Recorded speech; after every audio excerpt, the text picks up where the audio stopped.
Et ils s'étaient eux aussi donné rendez-vous au centre-ville de Montréal, mais se sont fait rapidement barrer la route. Des militants anti-islam ont été forcés d'annuler leur manifestation prévue cet après-midi dans le Petit Maghreb, après avoir été apostrophés par une foule en colère dénonçant l'islamophobie. Pascal Robida.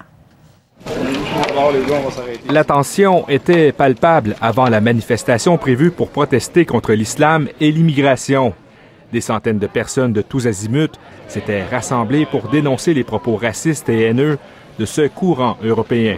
Là, on n'est plus en face de gens qui sont assis dans leur salon puis qui ont des peurs. On est en train de voir des gens qui s'organisent, qui se mobilisent pour aller scander haut et fort leur haine sans gêne. Le mouvement Pegida, considéré d'extrême droite par plusieurs gouvernements européens, provient d'Allemagne.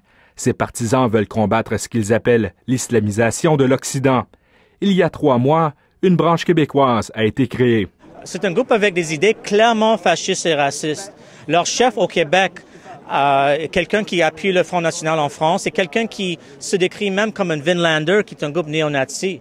Même le maire de Montréal, Denis Coderre, a indiqué sur les réseaux sociaux que les admirateurs du mouvement Pegida n'étaient pas les bienvenus dans la métropole. Connaissez pas les valeurs du Québec encore?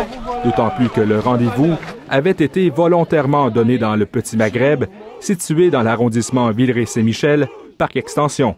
Je trouve déplorable qu'un groupe comme Pegida vienne ici manifester dans un arrondissement où il y a 115 communautés culturelles, dans un arrondissement où le bien-vivre ensemble fait partie de notre quotidien. Devant une si forte opposition, les organisateurs ont informé la police qu'ils annulaient leur manifestation. Pour les quelques partisans qui ont osé se montrer, leurs propos ont mis le feu aux poudres. Si tout le monde peut être québécois, moi je suis qui finalement? Je disparais. C'est tout simple que ça, c'est mathématique. Quelques interventions policières ont mis fin aux hostilités. Reste à voir maintenant si les partisans du mouvement islamophobe tenteront de se reprendre.